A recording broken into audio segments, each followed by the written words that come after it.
날마다 솟는 샘물과 함께하는 오늘의 큐티 시간입니다. 9월 7일 월요일, 오늘의 말씀은 고린도전서 10장 23절로 11장 1절의 말씀입니다. 모든 것이 가하나 모든 것이 유익한 것은 아니요 모든 것이 가하나 모든 것이 덕을 세우는 것은 아니니 누구든지 자기의 유익을 구하지 말고 남의 유익을 구하라. 무릇 시장에서 파는 것은 양심을 위하여 묻지 말고 먹으라. 이는 땅과 거기 충만한 것이 주의 것입니다.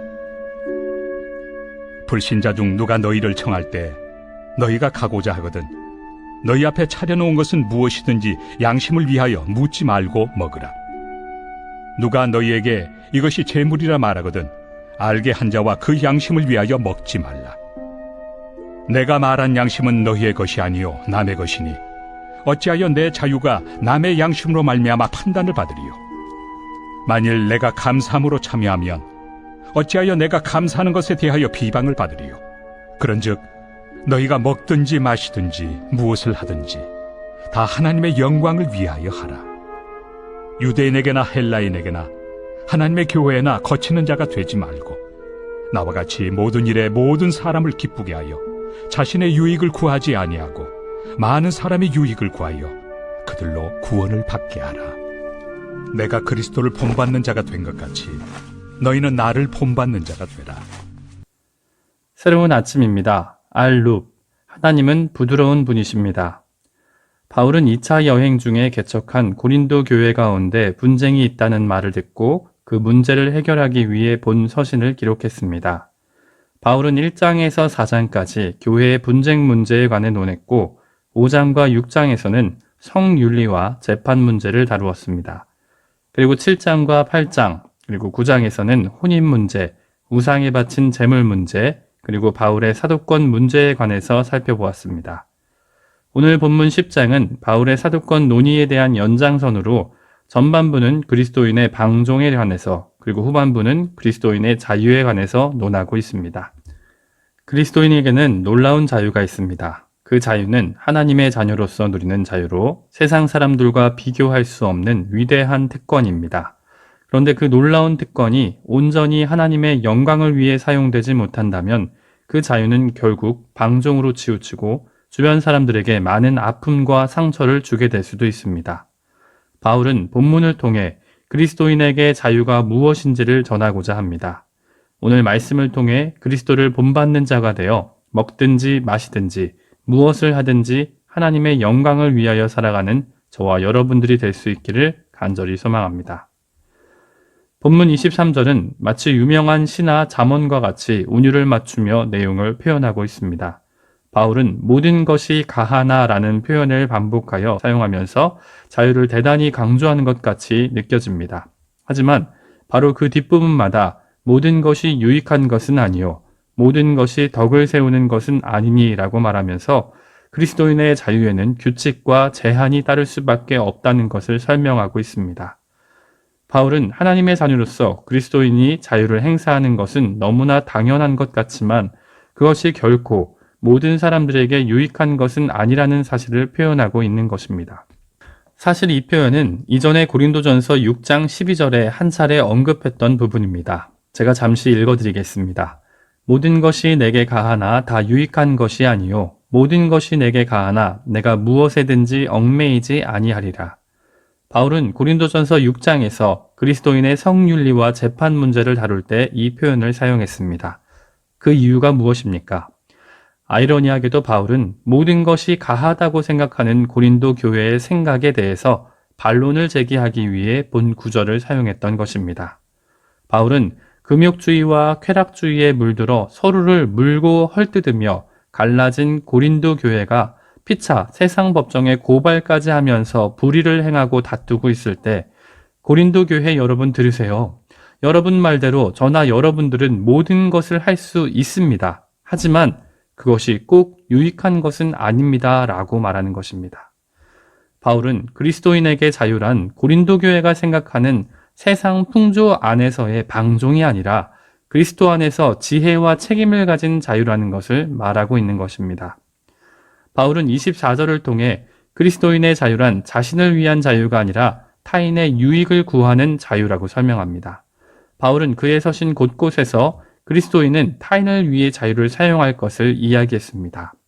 로마서 14장 7절에서는 우리 중에 누구든지 자기를 위하여 사는 자가 없고 자기를 위하여 죽는 자도 없도다라고 이야기했고, 로마서 15장 2절에서는 우리 각 사람이 이웃을 기쁘게 하되 선을 이루고 덕을 세우도록 할지니라 라고 이야기했습니다. 또 뒷부분에 나올 고린도전서 13장 5절에서도 무례히 행하지 아니하며 자기의 유익을 구하지 아니하며 성내지 아니하며 악한 것을 생각하지 아니하며 라고 말하며 역시 타인을 위한 자유를 설명하고 있습니다. 세상과는 달리 그리스도인의 자유란 자기 자신이 아니라 타인에게 더 큰 유익을 주는 자유가 되어야 한다는 이야기입니다. 그리고 바울은 실제적인 두 가지 예를 통해 타인을 위한 자유가 어떤 모습인지 설명합니다.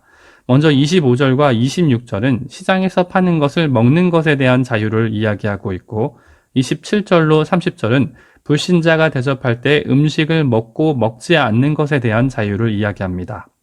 우선 모든 음식물에 대한 전제는 26절에 기록되었듯이 땅과 거기 충만한 것이 주의 것이라는 말로 대변됩니다.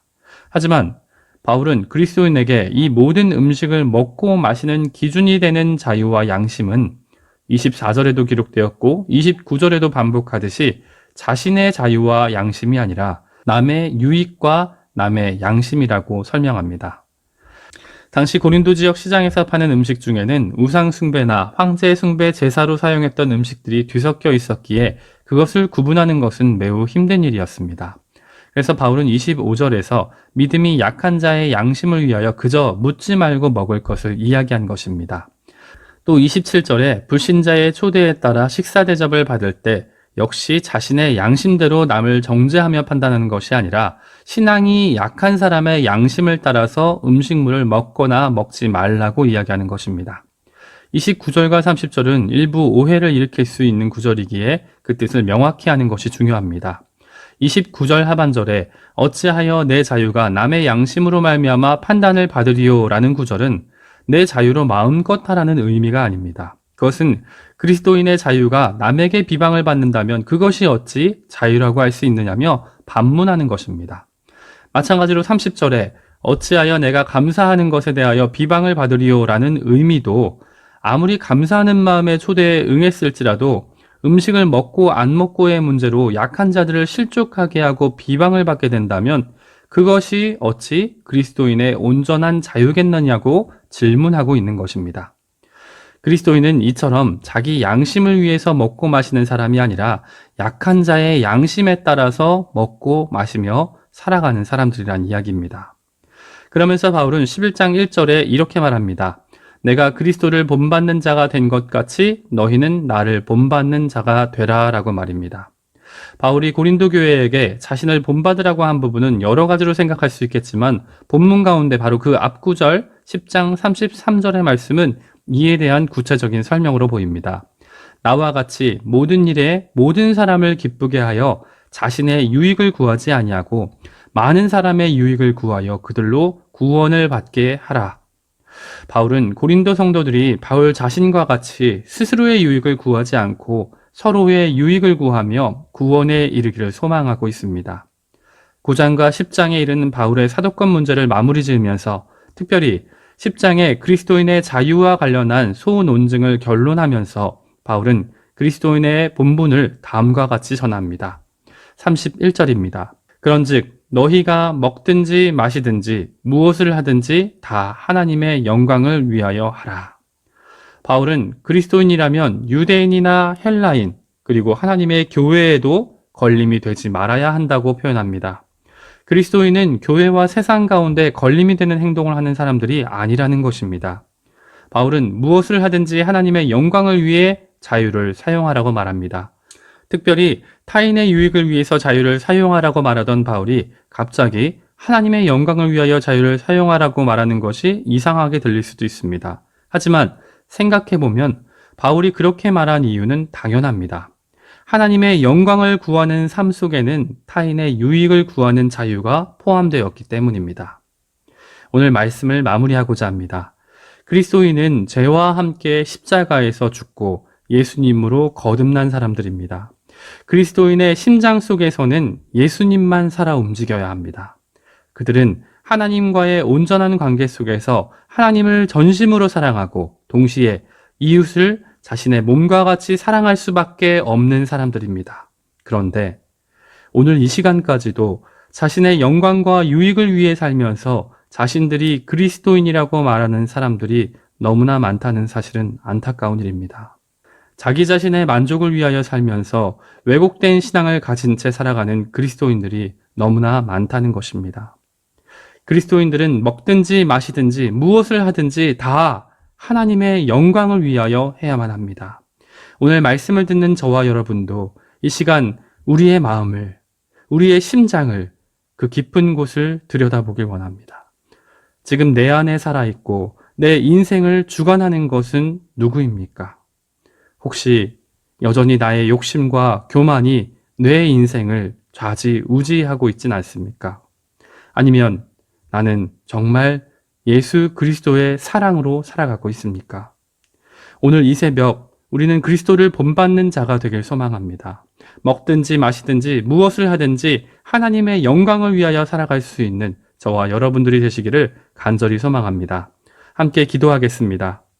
하나님 아버지, 오늘은 고린도전서 10장 하반부의 말씀을 그리스도를 본받는 삶이란 제목으로 살펴보았습니다. 예수님께서 십자가 위에서 죽으시면서 아버지, 저들을 사하여 주옵소서, 자기들이 하는 것을 알지 못함이니이다 라고 기도하셨음을 생각합니다.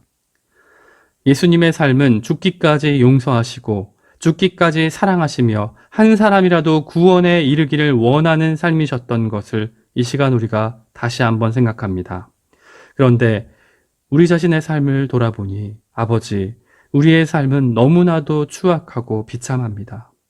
그리스도인이라고 자신을 포장하면서도 우리는 자신의 유익을 위해 살 때가 너무나도 많습니다. 진리가 아닌 것을 진리로 포장해 가면서 서로가 서로를 헐뜯고 비난하는 모습이 우리의 모습일 때가 너무나도 많습니다. 아버지, 우리의 죄를 사하여 주시옵소서. 그리고 이 시간 결단하고 다짐하오니 하나님, 이 시간부터 제가 하나님의 영광을 위하여 살게 하여 주시옵소서. 주일 이후 한 주를 시작하는 월요일 아침 내 삶을 주님께 드리기로 다짐합니다. 우리를 사용하여 주시옵소서. 예수님의 이름으로 기도합니다. 아멘.